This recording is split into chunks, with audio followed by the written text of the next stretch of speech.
자, 여러분 안녕하십니까? 다니엘서 제 12장 오늘 마지막 시간입니다. 이제 오늘 정말 다니엘서를 끝내야 되겠는데요. 끝내야 되겠습니다. 자, 여러분 다니엘서의 마지막 때, 그죠? 마지막 때, 다니엘서의 주제가 마지막 때라고 얘기하지 않았습니까? 예, 오늘 조금 시간이 소요가 될 수 있을 것 같습니다만은 다니엘서를 오늘 끝내도록 하겠습니다. 자, 우선 다니엘서 12장 1절부터 낭독해 드리겠습니다. 그때에 내 민족을 호위하는 큰 군주 미가엘이 일어날 것이요 또 환란이 있으리니 이는 개국 이래로 그때까지 없던 환란일 것이며 그때에 내 백성 중에 기록된 모든 자가 구원을 받을 것이라. 자, 다니엘서 1장에서는 하나님께서 바벨론 왕국에 의하여 그 나라와 그 성과 그리고 하나님의 성전이 완전히 바벨론의 포로가 되어서 마치 하나님께서 패배한 것처럼 보이지만은 그러나 실질적으로는 그것이 아니라 하나님께서 승리하는 모습이 결과적으로 보여졌죠. 그런데 이 마지막 때에는 겉도 그렇고 속도 그렇고 그렇지 않다는 것입니다. 누가 일어나기 때문에요? 12장 1절에 말씀한 것처럼 그때 내 민족을 호위하는 대군주 대금 미가엘이 일어날 것이요 라고 이야기하고 있습니다. 그리고는 환란이 있을 것이며 그 환란의 그때에 내 백성 중에 책에 기록된 모든 자가 뭘 얻을 것이다고요? 내 구원을 얻을 것이다 라고 이야기하고 있는 것입니다. 자, 그때에 대군 미가엘이 일어날 것을 이야기하고 있습니다. 여러분, 대군 미가엘이 뜻이 뭘까요? 미가엘의 뜻이 뭡니까? 예, 여기 나와 있는 것처럼 누가 하나님과 같은가? 여러분, 미가엘 그분은 누구셨다고요? 그렇습니다. 그분은 예수 그리스도셨습니다. 모세를 부활시킨 분도 미가엘이셨고요. 그리고 마지막에 당신의 백성을 책임지시고 당신의 백성을 옹호하시는 그분도 우주의 대주제이신 예수 그리스도 곧 미가엘이라고 하는 것입니다. 그때에 대군 미가엘이 일어난다라고 얘기하고 있습니다. 여러분, 그때는 어느 때를 얘기할까요? 바로 불의한 자는 그대로 불의를 행하고 거룩한 자는 그대로 거룩하게 되리라고 명하신 그때, 바로 그때는 재림의 때를 이야기하는 것입니다. 지금의 말씀 각시대 대정투에서 이렇게 이야기하고 있습니다. 대군 미가엘이 일어날 것인데 늦은 비가 내리고 이제 백성들이 실은의 준비를 하게 될 때, 최후의 때 다 되었다라고 하시고 예수의 계명을 지키고 예수의 증거를 가진 자들에게 인치는, 조금 전에 말씀드린 대로 불의한 자는 그대로 불의를 행하고 더러운 자는 그대로 더럽고 의로운 자는 그대로 의를 행하고 거룩한 자는 그대로 거룩하게 되리라라고 하는 심판의 최후의 선고가 내려진 그때가 바로 대군 미가엘이 나타날 그때라고 얘기하고 있습니다. 그런데 바로 그때가 시작되기 바로 전에 곧 일곱째 재앙이 시작되는 그 시점, 조사 심판이 끝나는 그때, 미가엘이 일어난 그때에 바로 짧은 환란, 작은 환란이 일어날 것을 성경은 이야기하고 있는 것입니다. 작은 환란 때는 짐승의 표가 강요화됩니다. 짐승의 표를 받은 자 외에는 뭘 못한다고요? 그렇죠. 매매를 못한다는 경제적 제재가 들어오는 것입니다. 여러분, 경제적 제재. 사단은 사람들을 지배하는 가장 좋은 방법이 뭘까요? 경제입니다. 오늘날도 마찬가지예요. 오늘날도 사단은 이 경제를 가지고 뭘 하는 것입니까? 세계를 지배하게 되는 것입니다. 경제를 쥐은 자, 즉 경제를 컨트롤할 수 있는 자, 그 컨트롤 당하는 자는 어쩔 수 없는 것이에요. 그리고는 최종적으로는 일요일 시험령이 내리는 것입니다. 여러분, 이 일요일 시험령은 뭘 얘기하는가? 국가적 일요일 시험령을 얘기하는 것입니다. 아주 법률적으로 일요일 시험령이 내리게 되는 것입니다. 경제적 어려움을 당하고, 이 일요일 시험령이라고 하는 것은 뭘 얘기하는가 하면, 이 단어 그대로 이야기하면 뭡니까? 예, 일요일은 뭐 하라? 다 쉬라라고 하는 것입니다. 그럼 지금 일요일 쉽니까? 쉬죠. 그런데 내가 쉬고 싶으면 쉬고 일하고 싶으면 일하는 것입니다. 예. 일한다고 뭐라 그러지 않고 쉰다고 뭐라 그러지 않습니다. 법적으로 노동자는 법적으로 쉴 수 있는 권한이 또 있어요. 예. 그런데 이때는 일요일을 강제적으로 쉬라고 하는 법령이 내리는 것입니다. 그럼 그때 일하면 뭐 하는 것입니까? 법에 저촉이 되는 거예요. 그게 뭐 잘못된 것이에요. 그런데 일요일을 쉬게 하는 법령이 내리면서 뭐 하는 것입니까? 일요일을 예배의 날로 공식화되는 것을 의미하는 것입니다. 여러분, 국가적인 법으로서 일요일을 법적으로 지키라고 얘기하는, 즉 법적으로 일요일이 예배일이다라고 법적으로 지정할 수는 없어요. 종교적인 것이기 때문에. 예. 그러나 시험령을 영으로 내림으로 말미암아 자동적으로 일요일 날 뭐 하게 되는 것입니까? 쉬고 그 다음에 쉼과 더불어 일요일 날 예배하라고 하는 것입니다. 자, 일요일을 쉬라고 하는 것은 다른 말로 얘기하면 다른 날 쉬면 안 된다고 하는 것입니다. 5일 근무제인데요. 토요일 날 쉬면 어떻습니까? 쉴 수 있어요. 그러나 토요일 날 뭐 하면 안 되는 것입니까? 예. 토요일 날을 예배일로 정하면 안 된다고 하는 것입니다. 그런 아주 역발상적인 그런 의미가 있는 것이 바로 이 일요일 시험령인 것입니다. 여러분, 일요일 시험령이 내리는 것은 바로 조사 심판이 끝나고 이제 일곱째 재앙이 시작하면 마지막 때가 가까웠다라고 하는 아주 세계적인 증표가 되는 것입니다. 초기 문제에도 이렇게 얘기하고 있어요. 환란의 때가 시작될 무렵 일곱 재앙이 내리기 시작한 그때에 바로 예수께서 지정소에 계실 때, 그러나 하나님께서는 남은 백성을 일곱 재앙에서 피하도록 준비하고 계시고 결코 새 천사의 기별을 전파를 방해받지 못할 것을 증언의 말씀에서는 이야기하고 있는 것입니다. 그래서 조사심판의 종결과 성도의 구원이라고 하는 다니엘서 12장 1절부터 2절에 있는 말씀을 낭독해 드리겠습니다. 1절은 조금 전에 읽은 것과 마찬가지죠. 그때 내 민족을 구하는 큰 군주 미가엘이 일어날 것이요 또 환란이 있으리니 이는 개국 이래로 그때까지 없던 환란일 것이며 그때 내 백성 중에 책에 기록된 모든 자가 구원을 받을 것이라. 땅의 티끌 가운데서 자는 자 중에서 많은 사람이 깨어나 영생을 받는 자도 있겠고 수치를 당하여서 영원히 부끄러움을 당할 자도 있을 것이다 라고 이야기하고 있습니다.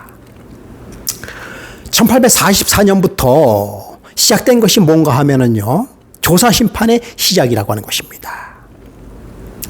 즉 책에 기록된 자, 심판을 베푸는 데 책들이 놓여 있다라고 얘기하고 있어요. 조사심판의 종결은 뭔가 하면 구원받은 백성을 확정하는 것이에요. 조금 전에 말씀을 드렸죠.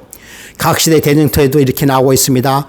아까도 말씀드린 대로 합당히 여김을 입은 자는 의인의 부활에 참여하고 선한 일을 행하는 자는 생명의 부활로 일어날 것을 이야기하고 있는 것이죠. 그런데 자 보세요.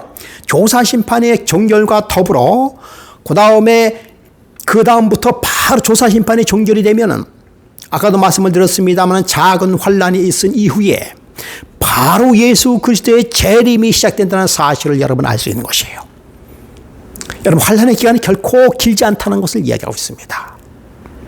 그런데 첫째 부활, 이 부활에는 세 가지 부활이 있습니다. 첫째 부활과 둘째 부활이 있어요. 그리고는 특별 부활이 있습니다. 첫째 부활은 누가 부활하는 것일까요? 의인의 부활이 첫째 부활이에요. 그리고 둘째 부활은 악인의 부활입니다. 예수 그리스도의 재림과 더불어 살아있던 악인들은 뭐 하는 것이에요? 죽임을 당할 수밖에 없어요. 그리고는 둘째 부활 때에 부활하게 해서 최종적으로 심판을 받게 되는데요. 자, 첫째 부활 때에 특별 부활이라는 사실이 있어요. 그 다니엘서 12장 2절에 나와 있는데요. 땅의 티끌 가운데 자는 자 중에서 많은 사람이 깨어나 영생을 받는 자도 있겠고 수치를 당하여 영원히 부끄러움을 당할 자도 있을 것이며 라고 얘기하고 있어요. 자, 티끌 가운데 자는 중에는 뭐예요? 부활이라는 것입니다. 그렇죠? 그래서 첫째 부활에는 여기서 나와 있는 것처럼 깨어나 영생을 얻는 자가 첫째 부활이에요. 그러나 수치를 당하는 자도 일어날 것이다 라고 얘기하고 있어요. 그것이 뭡니까? 바로 특별 부활이에요. 자, 계속해서 계시록 14장 13절에도 이렇게 얘기하고 있습니다. 내가 또 들으니 하늘에서 큰 음성이 나서 이르되 기록하다. 지금 이후로 주 안에서 죽은 자들은 복이 있도다 하시매 성령이 이르시되 그러하도다. 그들의 수고를 그치고 쉬리니 이는 그들이 행한 일에 따름이라 라고 이야기하고 있습니다. 자, 주 안에서 죽은 자들이 복이 있다라고 이야기하고 있어요. 그런데 이 특별부활이라는 것은 뭘 얘기하는가 하면 예수 그리스도의 재림을 보지 못하고 죽은 주 안에서 잠든 성도들 중에 재림의 모습을 시종창관할 수 있도록 부활시키는 게 특별부활이에요. 예수님의 재림의 모습을 아주 창관할 수 있도록 미리 부활시키는 것입니다. 이게 특별부활이에요. 그런데 그때 특별 부활 때 누구도 부활하는가 하면은 부활하지 않아도 되는 악인들이 부활하고 있는 것이 이게 특별 부활에 해당하는 것입니다. 즉 성경의 계시록 1장 7절에 보면 그를 찌른 자도 보리라라고 하는 것이에요. 찌른 자. 예수 그리스도를 찌른 자는 구원받을 자일까요? 아마도 힘들겠죠? 그러나 그를 찌른 자도 보겠다라고 하는 성경의 말씀을 우리는 알 수가 있는 것이죠. 대제사장 가야바도 여기에 해당하는 인물이 아닐까요? 예, 이것이 바로 특별 부활이라고 하는 것입니다.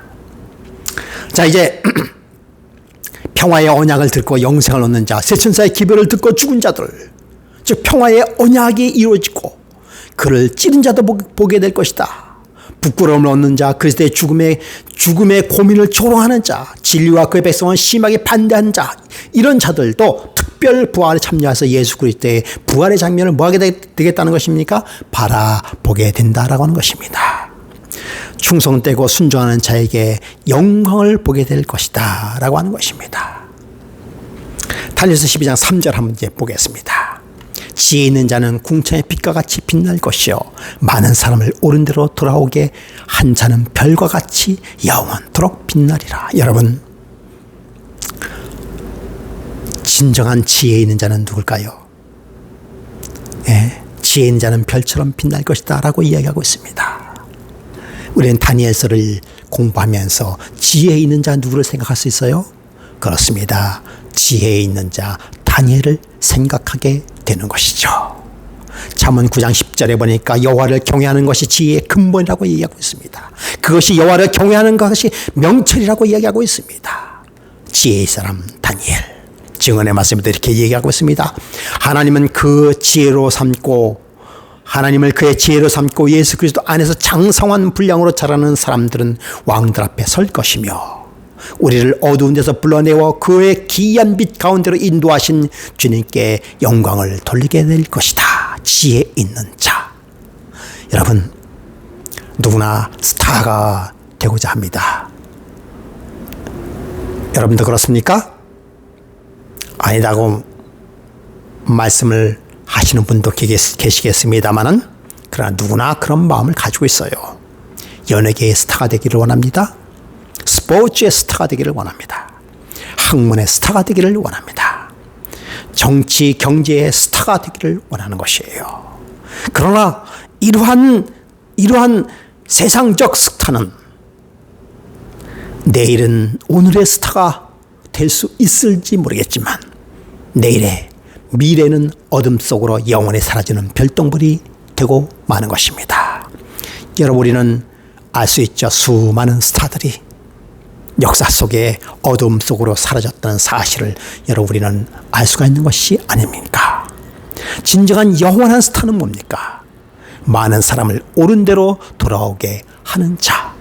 이들이 진정한 스타가 아닐까요? 하나님의 뜻을 알도록 가르치는 자, 분별을 가져가는 사람들, 이들이 바로 영원한 스타가 아닐까요? 다니엘서 12장 1절에 보면 다니엘아 마지막 때까지 이 말씀을 간수하고 이 글을 봉함하라라고 이야기하고 있어요. 간수하다는 뜻은 뭡니까? 닫아두라. 봉함은 밀봉하라라는 것이죠. 자, 다니엘서의 대부분은 고대로부터 사실 열려져 있어요. 여기서 봉함하라라고 하는 것은 무슨 예언을 봉함하라는 것입니까? 2300주야의 예언을 뭐라는 것입니까? 봉함하라라고 하는 것입니다. 그러나 2300주야의 예언은 1260년 기간이 끝나는 1798년 이후에 밝혀질 예언이었습니다. 그래서 19세기 하늘 성소에 관한 진리와 조사심판과 성소 정결에 관한 빛이 서서히 드러나기 시작했습니다. 그러한 영원한 빛이 드러나면서부터 또 그 예언이 이루어지는데 마태복음에 보면은 빨리 왕래하고 지식이 증거할 것을 예언하고 있는 것입니다. 마지막 때 열릴 것을 예언하고 있어요. 지식이 증가되고요. 그리고는 마지막 때에 교황권이 몰락될 것을 예언했습니다. 1798년에 그것이 이루어졌죠. 지식에 증거하고 빨리 왕래할 것이다. 트레비티크는 1802년에 기관차를 발견하고요. 풀톤은 1807년에 기선을 발견하고요. 스티븐스는 기차. 그래서 1800년 이후에 인류는 완전한 철기 시대를 맞이하면서 기계화, 인쇄술, 그런 말미암아 하나님의 복음이 전 세계로 번져나가는 그러한 계기가 되었던 것이죠. 여러분, 성서 공예의 발족은 인쇄술의 발족에 의하여 결과에서 성경을 대량으로 편찬하게 되고 그리고 개신교의 선교가 발달될 수 있는 그러한 중요한 역할을 하게 되었습니다. 그 이후에는 통신의 발달, 여러분 통신의 발달은 참 기가 막힌 것이죠. 네.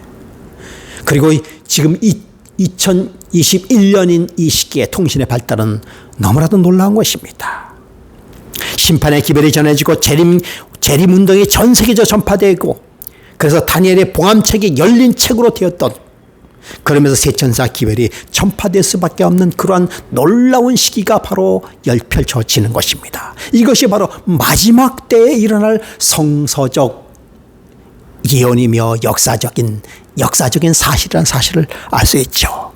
다니엘서 12장 6절 7절에 이 기사의 끝이 어느 때까지 하더냐. 이 기사의 끝, 반드시 한때 두때 반때를 지나서 성도의 권세가 다 깨어지기까지 그렇게 되면 이 모든 일이 다 끝나리라 하더라. 여러분, 한때 두때 반때, 여러분 잘 아시죠? 42달 1260년을 얘기하는 것이죠. 예.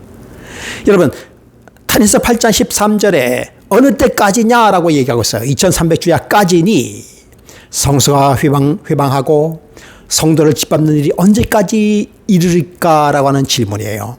그때 한때 두때 반때 지나서 성소의 권세가 깨어지기까지라고 하는 설명이 나오게 되는 것이죠. 다니엘은 그때 고민했습니다.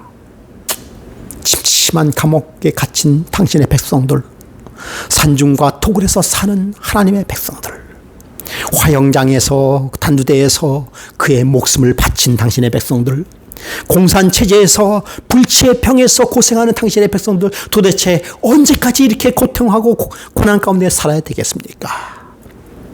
다니엘은 깊은 회심에 빠졌습니다. 12장 10절에 많은 사람의 연단을 받아 스스로 정결하게 하며 희게 될 것이나 악한 사람은 악을 행하리니 악한 자는 아무것도 깨닫지 못하되 오직 지혜 있는 자는 깨달으리라. 하나님께서 다니엘의 고민에 대하여 답을 주셨습니다. 지혜 있는 자는 깨달으리라. 여러분, 지혜의 자가 가지고 있는 것은 뭔가 하면 인내입니다. 예, 지혜자가 가져야 되는 것들이 한 것이 뭐예요? 인내입니다. 여러분, 지혜자는 인내해야 되는 것이죠. 그리고는 11장에 매일 드리는 제사를 폐하고 멸망하게 하는 가증한 것을 세울 때부터 1291을 지날 것이요 라고 이야기하고 있습니다. 자, 여러분 1291이라고 하는 단어 여러분 처음 들어보시는 분 계시죠? 예. 자, 1291은 요가 비슷한 것이 뭡니까? 1260이죠. 그렇죠? 1260년과 1291은 1290년으로 볼 수 있는 것이죠. 예? 1290과 1260년과의 차이점은 뭡니까? 30년이죠. 그렇죠? 예. 근데 우리가 여기서 매일 드리는 제사를 폐하고 멸망하게 한 가증한 것을 세울 때부터라고 이야기하고 있어요. 여러분이 많이 듣던 얘기죠. 매일 드리는 제사를 폐하고 멸망하는 가증한 것을 세울 때부터. 여러분, 원래 이것은 우리가 71회의 기간에 있었던 내용 아니겠습니까? 그렇죠? 예. 그러니까 여러분, 이 71회의 기한의 시작은 1260년 혹은 2300 주야의 예언을 우리는 뭐 할 수 있어요? 알 수 있는 것이죠. 예. 그러므로 여러분, 1260년과 1290년은 서로 같은 의미가 있다는 사실을 우리는 알 수가 있어요. 그 기간의 역사적 타당성을 다시 한번 강조하려는 목적이 있다는 것입니다. 자, 이 기간의 기산점은 매일 드리는 제사를 폐하고 미운 물건을 세울 때부터라고 했어요. 정한 때 끝은 언제일까요? 1798년. 이는 틀림이 없죠. 그러니까 1290년도 1798년이 끝난다라고 하는 것이에요. 그러니까 1260년하고 1290년하고 끝나는 시기에 같다는 것을 알 수가 있어요. 예. 그러면 여러분 538년에 1260년 기간이 끝났잖아요. 그렇죠? 예.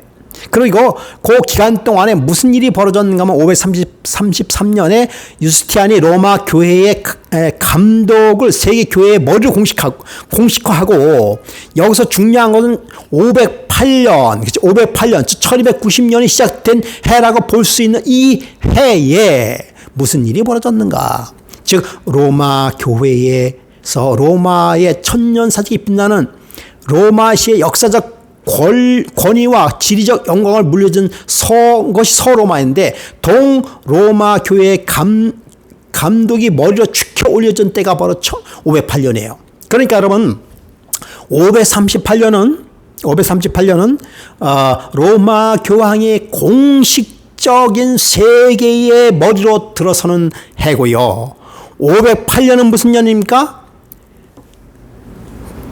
즉 로마 교회의 그동안까지는 감독이었어요. 감독이었는데 508년은 감독이 로마 교회 머리에 축혀 올려서 세는 세요. 그러니까 축혀 올려서 세계적인 머리로 되는 것이 30년 기간 걸렸다라고 하는 것입니다. 그럼 지난번에 508년을 열심히 연구하신 분이 우리 윤미영 지사님께서 열심히 연구하신 것 같아요. 예. 그래서 508년, 그러니까 매일 드리는 제사를 폐하고 미운 물건을 세울 때부터라고 하는 것이 언제부터라는 것을 알 수 있는가 하면 1290년이라고 하세요. 그러므로 여러분 1290년이 어떤 의미에 있는지를 아는데요. 조금 더 한번 살펴보도록 하겠습니다. 동로마가 허약해지고 서유럽 세계에서 교황권이 세워지고 옹호하는 것은 바로 신성 로마 제국인 것이죠. 여러분 신성 로마 제국이라고 하는 것은 말 그대로 신성 로마 제국인데 그 전에 가지고 있었던 로마의 세력이 아니에요. 다른 세력이었습니다. 이때 최강 세력을 가졌었던 나라가 나라라고 하는 것은 그때까지는 아직 독립된 나라가 아니니까 프랑크였어. 프랑크. 자, 프랑크의 왕인 클로비스가 있었어요. 저기 윤명 지사님이 연구한 사람이 바로 이 클로비스 아닌가 생각이 드는데요.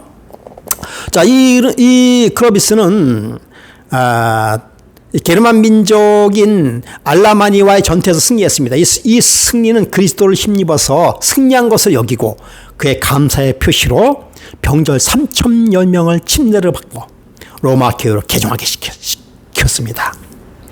이 클로비스는 아다나시우스 바로 아리우스와는 적대적인 관계를 가지고 있었습니다. 그런데 이때는 누가 그 어느 주 아다나시우스파와 아리우스파 중에서 누가 그 힘을 가지고 있었을까요?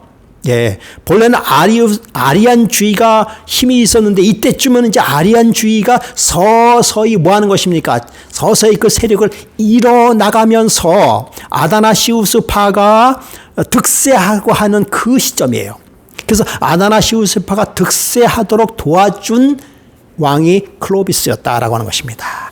그래서 클로비스는 고트족을 완전히 파멸하고 수도를 파리로 정하여 유럽의 주인으로 급부상하게 되는 것이죠.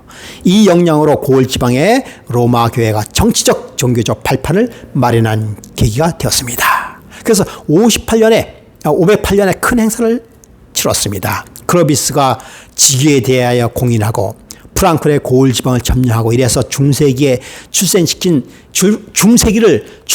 사실이 역사적으로 확가히 드러나는 것입니다.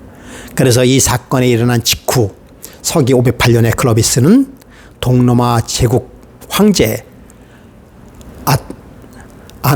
아나스타우스로부터 로마 귀족과 집정관의 칭로와 명예를 부여받았다라고 하는 것입니다. 그렇다면 다니엘서 12장 12절에 1335일은 도대체 뭘까? 여기서 보니까 기다려서 1335일까지 이르는 그 사람은 복이 있으리라 라고 이야기하고 있어요.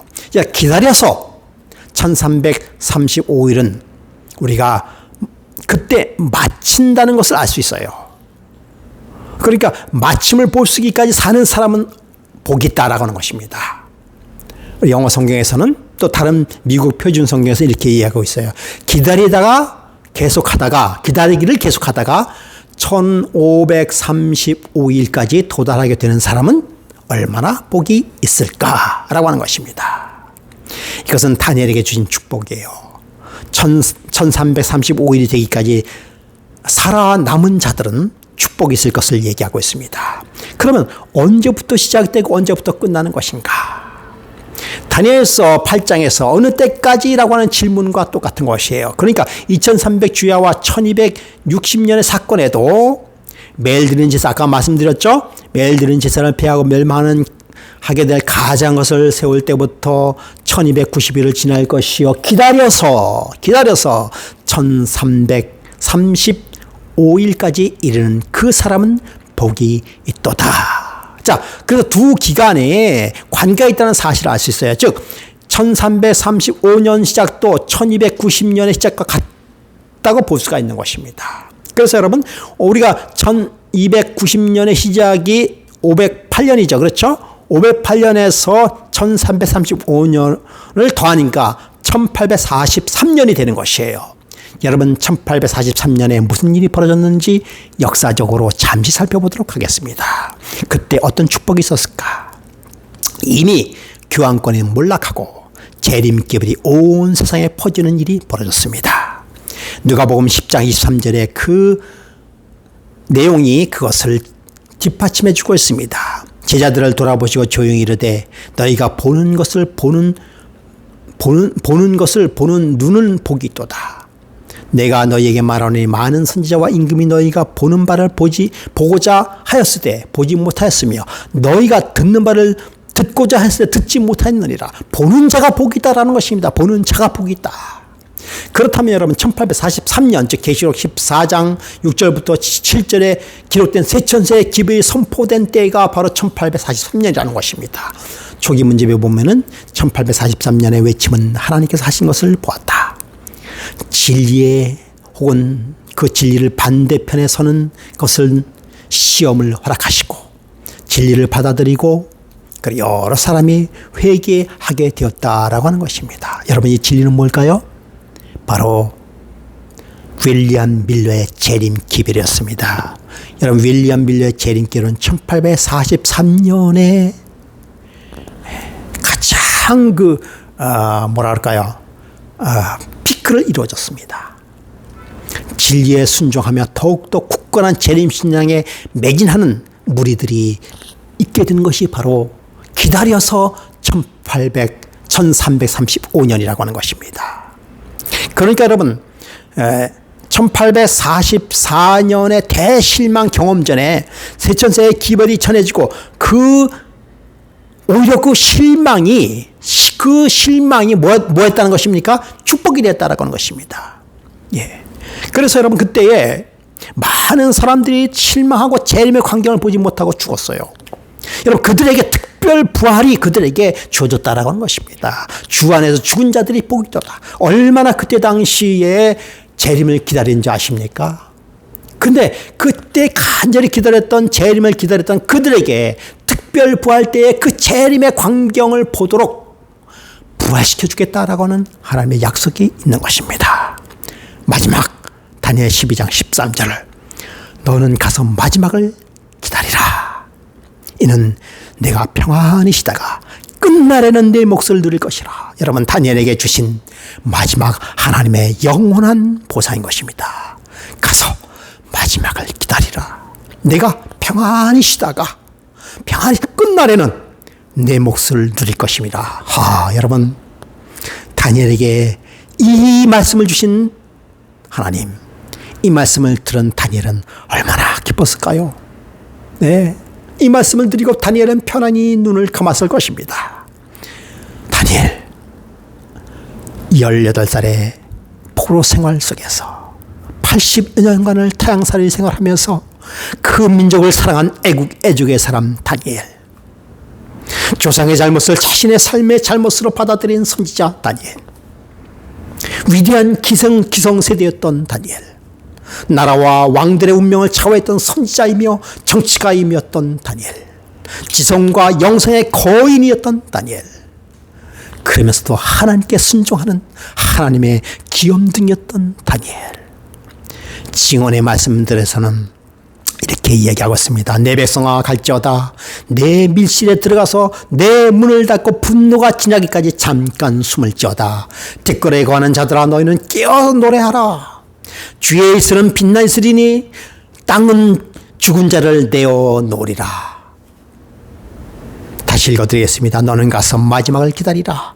이는 내가 평안히 쉬다가 끝날에는 내 몫을 누리리라.